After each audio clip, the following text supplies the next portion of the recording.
Hey everyone, welcome to the podcast Modern Couples What Your Therapist Never Told You. My name is Rick Miller, My name is Lillian Borges. and we're both therapists who love working with couples. We're thrilled you've joined us today, and today our topic is, do you feel like roommates in a sexless marriage? Wow. I could see your face, Lillian. This is such a hard topic or a good topic to talk about because I think that every couple that I know, including myself, um, we go through periods that we feel that we don't have time for sex, hmm that we don't not have sex, and almost think that this is, where relationships or marriage end up anyway with, no sex. So there's some sex and there's no sex. What is some sex and what is no sex? What is the Exactly. definition of sexless marriage?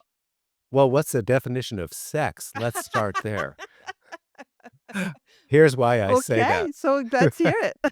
I have a lot of clients that are sexual with each other, but they don't have intercourse. What does that mean? Frequently, when I ask my clients about sex, they say, "No, we don't have sex." And then I say, "Do you mean intercourse or do you do other things?" And they're like, "Oh, we do other things, but that's not sex."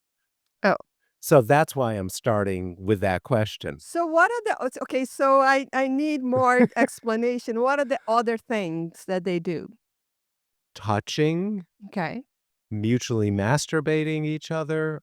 And that is not sex? Well, I think of that as sex. That is sex. Oh Okay, my I'm happy to God. hear that you and I are compatible in this department. Oh, okay. Yes, if you're masturbating in front of and if you're having, sexual fantasies and that involves and you act on that and that involves your partner, I would say That's yes. sex. That's Okay. sex. So we're Okay. in agreement on We're that. in agreement on that, and I don't know if it, gender or, same-sex marriages or relationships, they change. I would think so. Um, but I think that I read somewhere that the definition of sexless marriage is having less than 10 times sexual intercourse in a year. Really? Mhm. Less than 10? Mhm. Well, if you count 10, Mhm. It's less than once a month. right, but that's sex. In my mind, it may not be a lot of sex, but I wouldn't call that sexless. I work with people who have sex once or twice a year. And they're happy about Well, Not no, necessarily. not Well, because, necessarily. it's all related to, there are some people who say that they're asexual. They don't, and they do not want to have it. Right. And if they find another person and they marry and that is okay with them and it's all good. Yes. Agreed. Right? I think that we are talking about when that is a problem, when you're not having sex and that is a problem for you and your partner. And you do not necessarily talk about it, but Right. Well, we're getting all hung up on the sex part, and I'd love to talk about the not talking about it, okay. but maybe we should start with the roommate part of things. Do you feel like roommates in a sexless marriage? And that's a little bit different of a spin because that implies that in a relationship, you as a couple are not being sexual. And is it okay to live that way? And do you feel like roommates? Do you feel like lovers? Do you feel like a couple? Do you act like a couple? You get where I'm going at with this, right? Yes, yes. I don't know when you say, you live like roommates, what I understand is that you're going through the motions, you have the stability of the relationship. You know that you're not going to go anywhere, your partner's not going to go anywhere, but there is not much intimacy, whether it is sex Yeah, or that you're sharing internally, what's right. happening with you, Yeah, or your fears, your hopes, so there's not intimacy in general. right. Too much distance. And roommates who live together coexist in the same place. They may keep their doors shut in their rooms. They don't necessarily make decisions together in a household. So, what I'm thinking about are the couples that I've worked with or individuals that I work with that don't have sex with each other. Some people are totally fine with that and they love their life. They love their partnership. They're absolutely a couple. They cuddle, they make life decisions together, they run the household. So, in that respect, they're very much a couple that are way more than roommates. And I would say when they're out in public, nobody really would know whether they're having sex or not. So, I'm going to leave it at that and check in with you on your thoughts Well, I think if that happens, it is a mutual decision, right? On or not. well, if they're happy with that, they cuddle, they make the decisions, and they might not, they might implicitly have make that decision and Hmm. love their life together Right. and all. And if that is again, if that is what they decided, and both are okay with it, that is awesome. But What happens if they didn't? so that was going to go next, right? I've seen couples who they are excellent team players, right? If Yeah. they have to talk about the school of their child or where they're going to go next for vacation or pay the bills and everything, they have actually a good team skills and do it very well. Hmm. But when it comes to sharing their inner thoughts, who they really are, they and sex, which needs exposure of oneself, right? You need to be naked, right? Not only physically, but also spiritually, emotionally. Hmm. So then they have the door shut to that. And that causes frustration in different levels because there are people who needs, emotional needs differ from partner to partner. Some partners are okay with it. They don't even know that they have those emotional Yeah. needs, right? And some feel deeply frustrated. Hmm. So I think that a lot of couples that are sexless in their relationship are very ashamed and very self conscious about that. Sometimes it takes forever before couples that I work with confess that they're not sexual with each other. So now I make it a practice of asking sooner.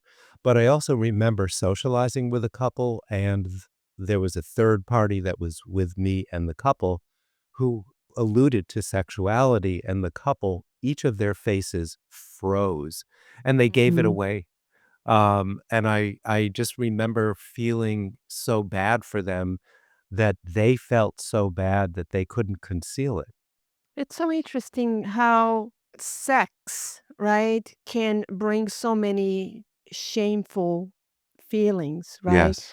And because of that, we don't talk about. Because of that, we don't negotiate and we don't explore that with our partners. Yes. I think that there is a moment in your life, in my life, in women's life, where our hormones drop and our sexual drive is not the same, and I think it's the same for men. Again, we don't talk about it, we don't discuss it, and I think that that is a big problem. Absolutely. And we don't talk about our needs, what's happening with ourselves, and we fall into shame, and it's bad, it's a pity. What age would you say when you're describing hormones and changing bodies, roughly, what age does that take place? So I'm talking about women. I've been reading more and more about that, Mhm. and I think that we call the perimenopause where women start feeling the changes. Again, 15% of the women do not feel any change Wow. Wow. before or after menopause. I envy those women. And of course, there are women who have surgically moved to menopause because they removed their uterus and Yeah. situations as well. But the perimenopause it starts, I think, 45, and then when you hit menopause, it will fluctuate until a year or two until you hit menopause. Mhm. In that time, without hormone replacement, some women feel a lack of libido, and not sleeping well. And then if you don't sleep well for a few years, then you're going to be cranky. For sure. And there are other signs as well. And all that affects sex. So I assume that as a therapist, when you're working with an aging woman, you address this if their sex life is absent or if things are slowing down. Yes. And again, sometimes you see a difference, right? Women who are okay with not having sex at all, Mhm. Yep. right? Either because of that or because of trauma. And that can happen with men as well. Yes, for sure. And their partner is not necessarily okay with that. That's a tough one. Hmm. That's a tough one when if both people are okay about not having sex and they've agreed and made a pact with each other that life is good and we're really fortunate to have each other, that's great. But when one person really wants it and another doesn't, that's when it's problematic. It doesn't matter which one it is, male, female. Frequently, the person that wants more sex, but also wants more affection, more emotion, and more availability from their partner. Yeah. How do you deal with that in your office? How to address that and deal with that in your office? Sometimes it depends on who I'm working with and whether I'm seeing them as a couple or as an individual. I certainly will normalize, just like you were talking about the women that you work with, what happens over time. And I spend a lot of time talking about couples who are new and passionate and in love and how frequently they have sex and how they know things are going to die down, but they kind of dread it at the same time. And then I talk about long-term relationships and what's realistic. And what I say is realistic is that it is realistic to be sexual. You as a couple get to determine the frequency. It's not up to me to say it should be once a week, once every 2 weeks, once a month. That is the choice of the couple. I do encourage people to be vulnerable, to be talkative with their partners, to put it on the table. Frequently, you mention trauma. There's also the issue of body image and how people feel about themselves as they gain weight, as they lose weight, as they age. Being naked at a certain age is no longer sexy within oneself. It's something that people feel incredibly self-conscious about. Many people that I work with turn the lights off to have sex. They won't get changed in front of their partners. And these are people that have lived together for 30, 40 years. They know what their spouses look like naked, but they still feel self-conscious. And this is a really painful topic for people. Yes, it is. And what you're saying is really true for a lot of people. Yeah, what are you thinking? Well, I'm thinking about myself. Okay, I'm I was thinking about just myself, and I uh, didn't want to say it, in a podcast. I get to see your face. Not everyone else gets to see your But face. I have to say, during the pandemic, I gained weight, and I just didn't want to have sex. I was ashamed of how I looked, Hmm. which is weird. No. Being in that position, as a therapist, because intellectually I know, right, there is nothing to do Mhm. with sex or sexual drive. There's nothing to do with, how I look. But I felt shame and I Right. just wanted to hide my body. Isn't it weird? Wow. Thank you for acknowledging this because this is a very big issue, and we all have to deal with it as we grow older. And the subjective experience of being young, newly in love, and feeling sexy is amazing. It's like fireworks, Yeah. but that is not a feeling that lasts forever and ever and ever. And I find, even with my own aging, that who I am as an older man is so different from how I used to feel in my body. Yeah. And it doesn't matter what I look like to the outside world, it's how I feel internally. Yeah. You know, good for you.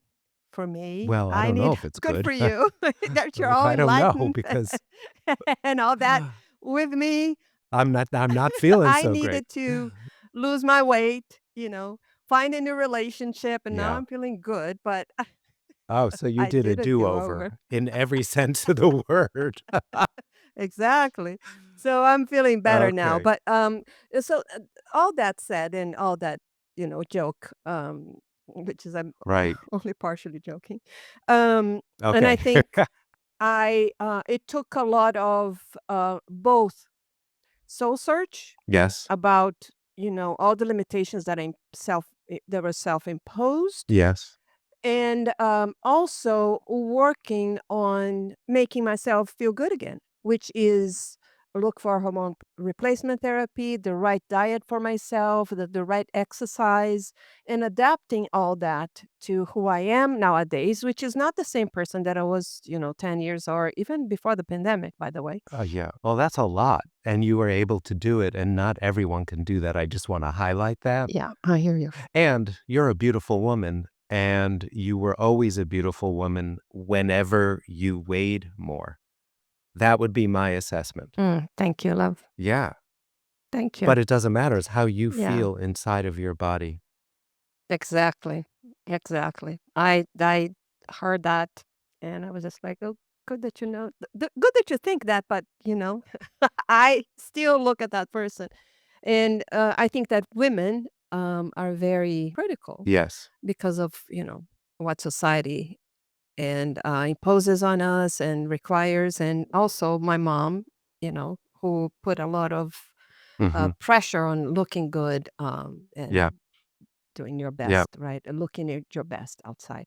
But I saying this not as a criticism for my mom. It's actually the opposite. My mom helped me to Mhm. be the person, the woman, and the professional I am nowadays, and I'm very grateful for her.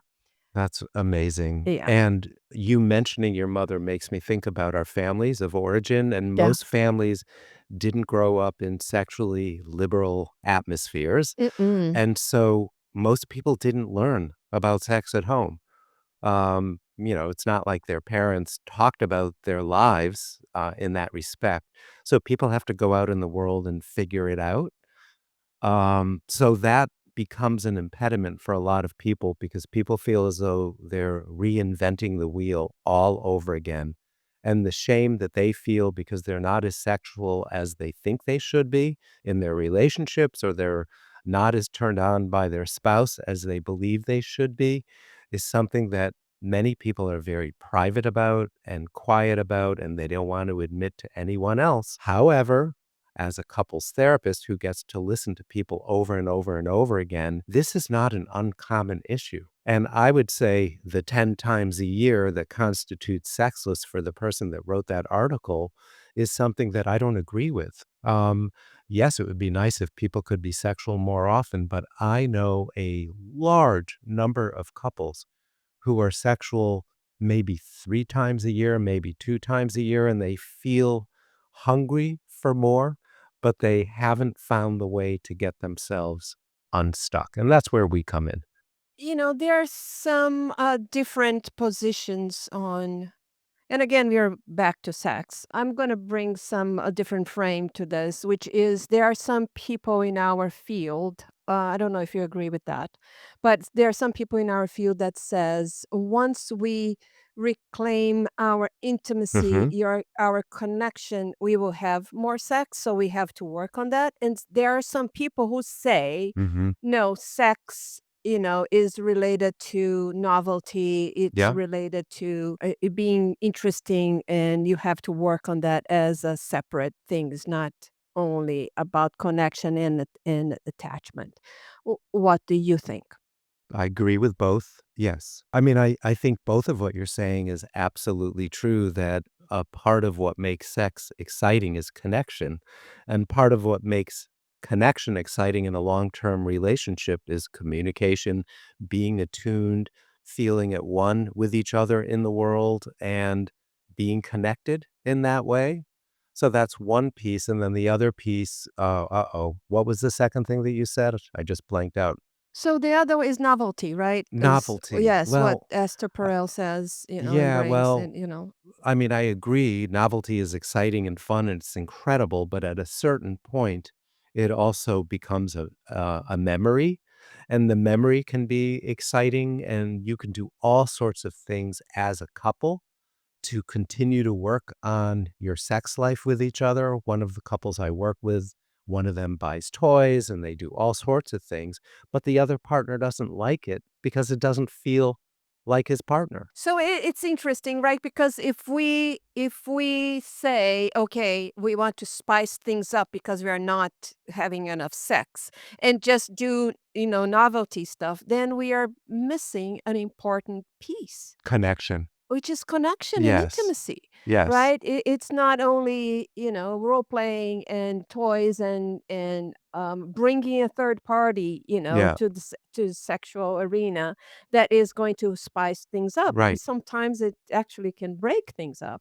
Yeah. Um, don't you think? Well, speaking of spicing things up, I work with so many gay male couples that decide that spicing things up, whether it be opening the relationship or bringing in that third party, is going to be the thing that works. And Yeah. it may be fun and novel with that third person or with the strangers in the open relationship, but guess what? It doesn't improve the relationship for the couple. Yeah. And I always say to my long-term couples that part of a sexual relationship that's ongoing is shifting expectations, focusing on sensate feelings in the body, enjoying your time with each other, and knowing that after a period of time, it is predictable. And that's okay. It feels good. Focus on what feels nice and feels good.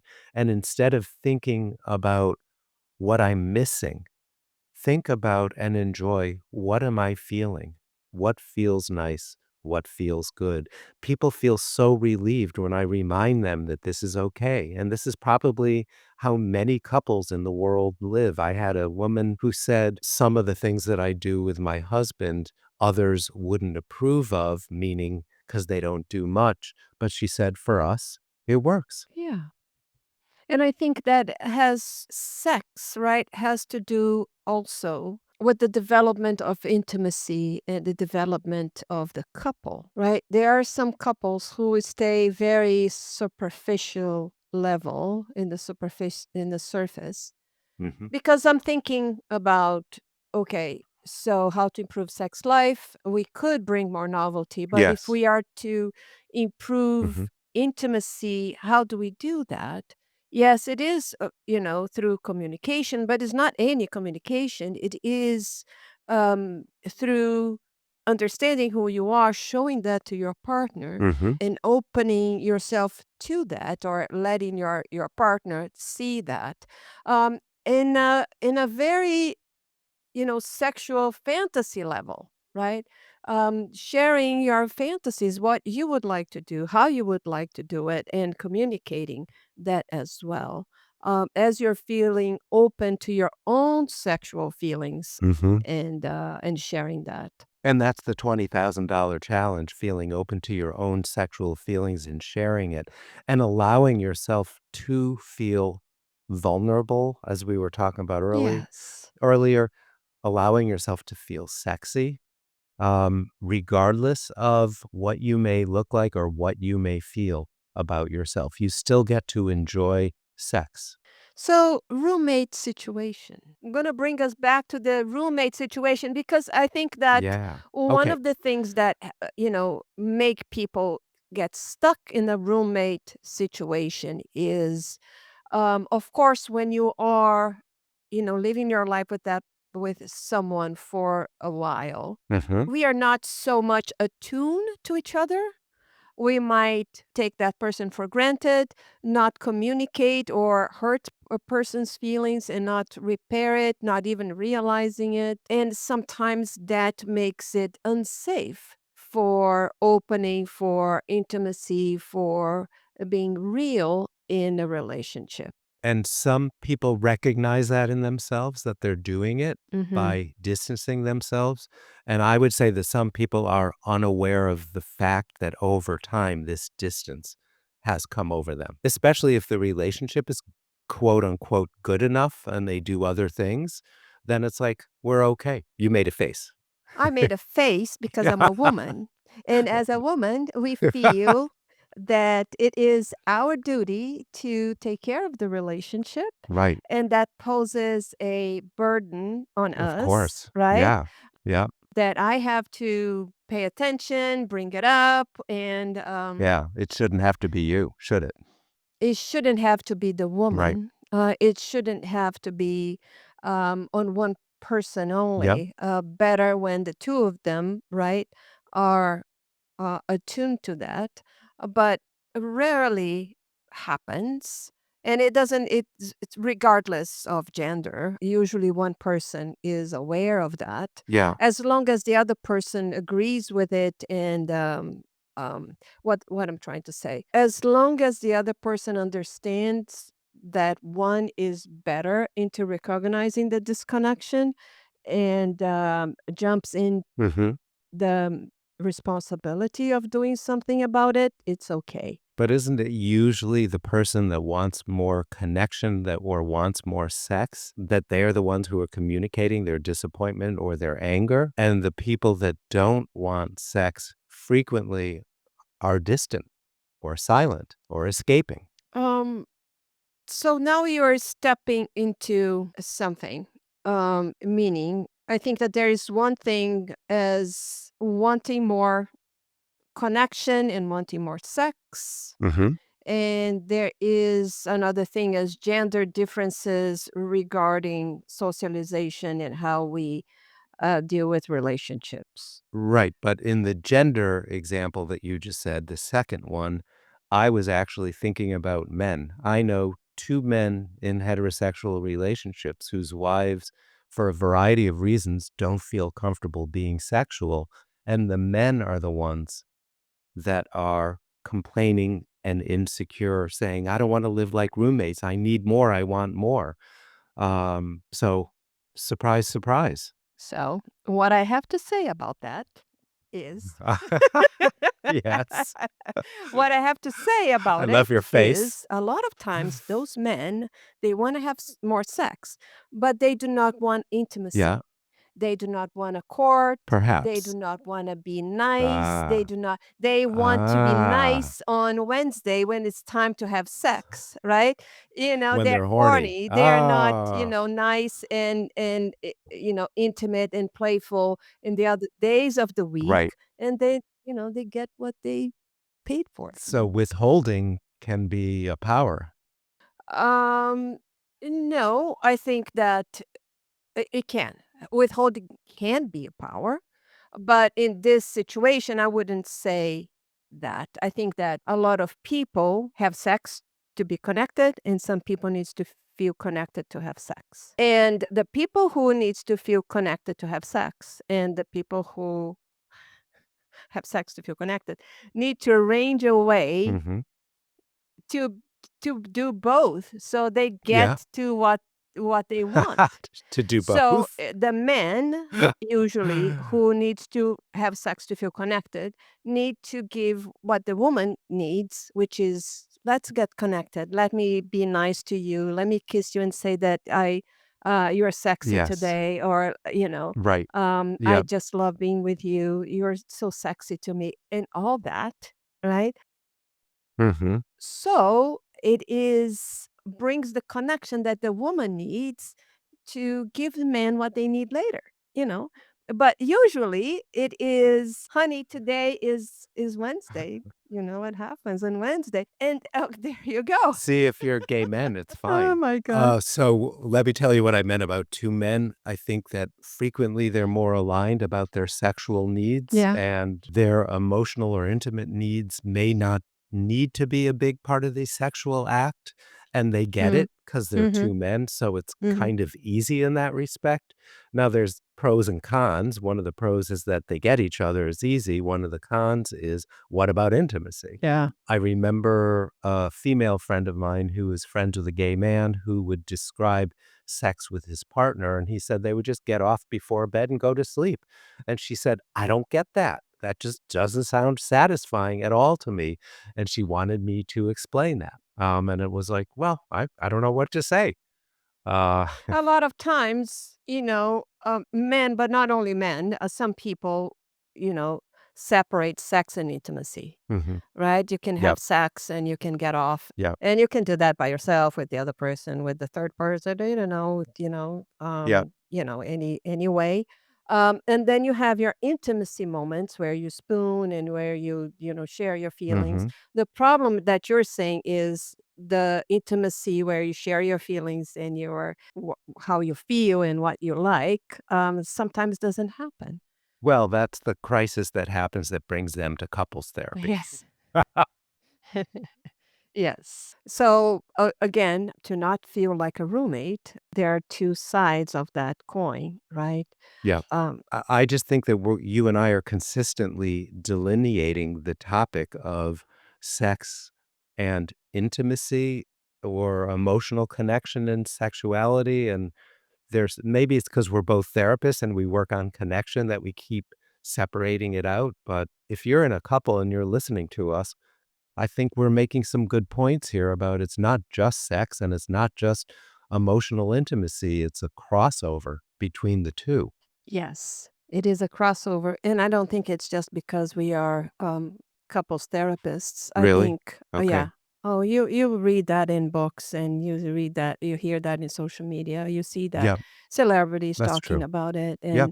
and they all say some things along the lines of what we are saying. And we are not only saying this because we're couples therapists, we are basing this on research and years of From other couples from other therapists. couples therapists, from, We'll let the audience yes. decide if we sound like therapists or not. I wanna say something loud and clear and really important. Couples who agree to not be sexual with each other and are really happy with each other get to enjoy their lives and feel really, really good about what they have. And I'm saying that because I do work with a lot of couples like this, and they're really happy. And I may make an attempt to see if they want to be sexual. And if they don't, I'm not going to push them. It's like if you want to live and you're happy with the way you're going and your partnership is solid and strong and good, power to you. So I just wanted to be really loud and clear that that is okay in my book. Yes, and in that situation, they are not just roommates, Correct. right? Good point. So that's Oh, just not yeah. roommates, because if you Right. ask them, "Are you roommates?" "Yes, but we are roommates," and much more. I think that when we talk about, a couple that is just labeling themselves as we are just roommates, there are a point of lack of intimacy, Hmm. and that translates into sexual intimacy, but also in emotional intimacy, spiritual intimacy, if you will, that is also lacking, Yes. that is lost in the routine, the in the insensitivities of the day to day, in the lack of reparation in big situations, lingering resentments. Yes. Lingering resentments, tiredness, busy lives, I mean, stress, all that stuff. I think you and I are in agreement that for couples that drift away and don't try, they're letting an opportunity go, and it's worth working at, it's worth pushing for, finding the way, finding the vocabulary to speak up and push themselves and their partners to see if there can be more. And I think as you say that, I am thinking about some couples that I know that just had a baby or had their second baby, Mhm. and they are feeling disconnected. They are feeling just roommates. And it's so hard for couples when they just have a baby and really they're swamped with, oh my God, not sleeping, trying to take care of the baby, sometimes not having the support that they need, all the hormonal changes. And so I think it is expected for the couple when they just had the baby or they just had a second one, or Mhm. that they feel a little disconnected, and that they do have to just hang in there because it will get better. Absolutely. Mhm. There are moments in life where you do feel like a, roommate kind of situation, but it's just a phase that people are going through. Yes, Yeah. yes, that's a good point, that couples do go through phases, whether it's having a baby or other circumstances, and it's not the end of the world when that happens. The question is, when does a phase become a pattern, and when does the pattern just become what it is? Mhm. Yes. I work with polyamorous people who are in a loving, committed marriage and relationship, and they don't have sex with their spouses, but they have sex with their partners outside, and it works just fine. The partners agree, they agree, it's okay, they have a nice life together, so that's just another example of how it can work. Yeah, and there are so many other examples, right? There are couples who get married and they have different houses and they decide that they're not living in the same household. They might even be sleeping together every night, but they don't share the same household. And there are, we probably can come up with other arrangements that people do. Again, as long as they make those arrangements together, they decide together, and both of them That's the are, important part. yes, That's the important that part. is the important part. As long as they are in agreement with that, as long as Yes. that makes them, happy, that is Mhm. all good. We Yeah. don't have to fit the traditional bill, right? Good, Um, good. The world is the changing. world is changing. I think we can begin to wind down now. What do you think? Good, good for me. Okay. So sometimes we say at the end, what are the takeaways? I don't know if you want to mention any takeaways. Okay. Yes, and I think that in order to avoid being in a roommate type Hmm. of situation, couples need to be sensitive to each other, make room for intimacy. And that doesn't mean necessarily just sex. It is to spending time together, connecting physically, connecting emotionally, making reparations, being gentle and sensitive to each other. And I think that brings people close and not feeling that they're just roommates going through the motions. Yep. So ditto on everything you said. And my summary of that, from my point, is that if you're a couple who've drifted away from each other and you can get back to where you were or in some way, shape, or form, it's worth it. Go for it. If it means going to couples therapy, go for it. I would also say if you're feeling like you're sexless in the relationship and you're feeling shame about it, do some inquiry, speak to someone, do some reading, figure out how you can best address this with your partner. But again, I want to put in the plug for couples that are sexless in their relationship and feeling good about it. We're not here to say don't do it. We're delineating between roommates versus healthy partners. And don't opt for roommates when you get to have a partner in the bed with you at home, whether you're sexual or not. So those are my takeaways. Oh, that's awesome and I like the summary that you've just made. Thank you. If I had to Yeah. say it again, I wouldn't be able to, but that's okay. It's recorded. Yes. So that's it for today, and thanks as always for joining us for Modern Couples What Your Therapist Never Told You. And we will see you next time. See you next Thanks, time. Lillian. Thank you, honey. Bye bye. Bye.